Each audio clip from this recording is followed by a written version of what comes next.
पांचवा हलका जिसकी बात करेंगे, जो 20 हलकों में से एक हलका है, बड़ा इंपॉर्टेंट है। झंग का ये हलका है PP 125 और मुख्तलिफ सर्वेज़ में यहाँ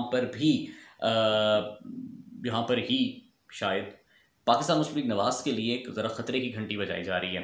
अब झंग के दो हलके हैं, PP 125 और 127, एक एक करके इनका इसी एक वीडियो में हम जिक्र करेंगे। झंग के पूरे इस कॉन्स्टिट्यूंसी दोनों कॉन्स्टिट्यूंसीज को हम कवर करेंगे।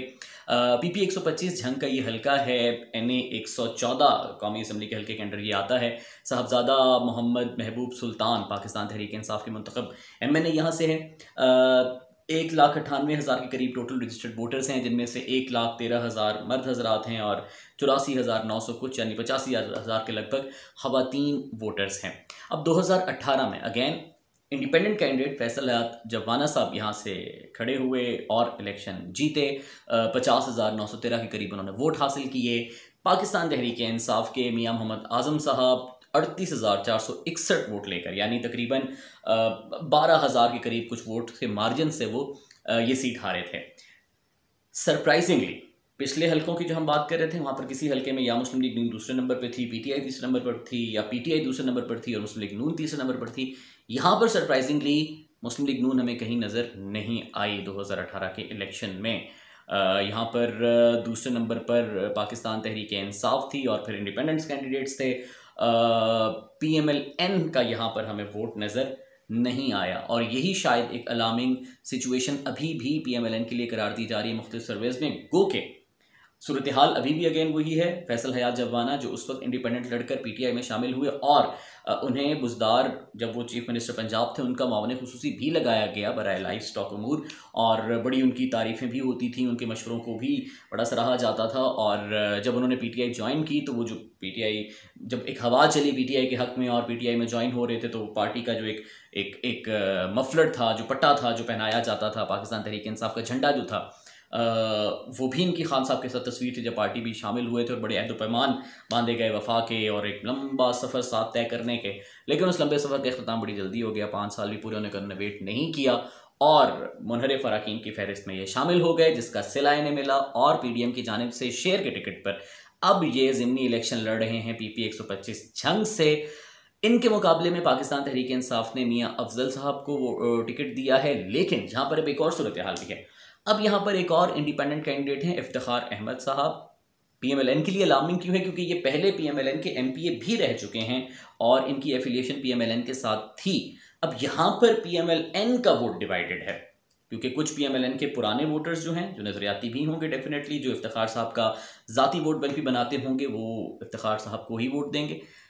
फैसल हयात जवाना अपने वोट कितने रिटेन कर पाते हैं, कंसिडरिंग द फैक्ट कि उनके साथ वो मुनहरिफ रुकन का टैग भी लग चुका है, वफादारियां तब्दील करने वाला टैग भी लग चुका है, वो किस हद तक अपने इस टैग को हटाकर अपना ज़ाती वोट बैंक रिटेन कर पाते हैं। और मुस्लिम लीग नवाज जिसका 2018 में यहाँ पर वोट नहीं था, वो किस हद तक अपना पुराना वोट इफ्तिखार अहमद साहब का छीन कर फैसल हयात जवाना साहब की झोली में डाल पाती है, ये देखना होगा। इसके साथ साथ दूसरा जो झंग का हलका है वो PP 127 है, जो कौमी असम्बली के हलका 115 में आता है। गुलाम बीबी भरवाना साहबा यहाँ से पाकिस्तान तहरीक इंसाफ की मुंतखब MNA हैं। 1,95,800 के करीब टोटल रजिस्टर्ड वोटर्स हैं, जिनमें से 1,09,000 के करीब मर्द हजरात हैं, 85,500 के करीब ख़वातीन वोटर्स हैं। अब PP 127 झंग से 2018 में इंडिपेंडेंट कैंडिडेट मोहम्मद असलम भरवाना साहब थे और 27,399 करीब वोट उन्होंने हासिल किए थे।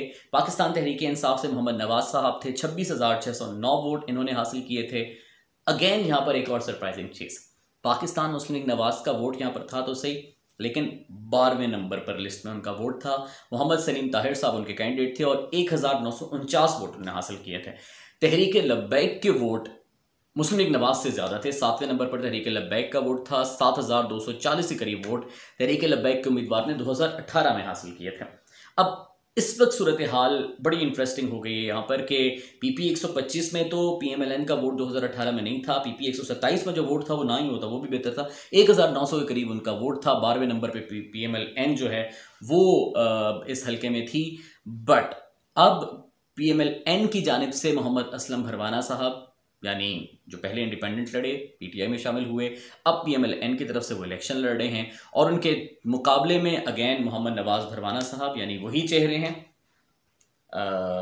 एक चेहरा जो है अब वो इंडिपेंडेंट नहीं है, अब उसने ओपनली पीएमएलएन का या पीडीएम का टिकट ले लिया हुआ है। दूसरा चेहरा वही है पीटीआई की तरफ से, उन्होंने 2018 में भी मोहम्मद नवाज भरवाना साहब ने इलेक्शन लड़ा था, अब भी वो पीटीआई की टिकट से इलेक्शन लड़ रहे हैं अपने 26,609 और बड़ा क्लोज मार्जिन था, 27,399 के करीब वोट मोहम्मद असलम भरवाना साहब के थे जो जीते थे और 26,609 के करीब वोट जो है वो मोहम्मद नवाज साहब के थे, यानी लगभग ये 1,000 से भी कम वोटों का मार्जिन बनता है। अब इसीलिए झंग के ये जो दोनों हलके हैं ये मुस्लिम लीग नवाज के लिए, पीडीएम के लिए ज़रा खतरे की घंटी हैं, क्योंकि यहाँ पर एक तो पीएमएलएन की अपने भी पोजीशन बहुत कमज़ोर है, फिर दूसरा इंडिपेंडेंट कैंडिडेट्स के साथ जो मुनहरिफ का टैग और लोटों का टैग और वफादारियाँ तब्दील करने का टैग, महंगाई का फैक्टर अपनी जगह है, कीमतें बढ़ने का फैक्टर अपनी जगह है, टीएलपी की एक बड़ी पावर है झंग के अंदर और बहुत इन्फ्लुएंशियल वोट बैंक है टीएलपी, एक अच्छा पॉलिटिकल प्रेशर ग्रुप झंग के अंदर समझा जाता है, वो भी इनके वोट तोड़ सकता है।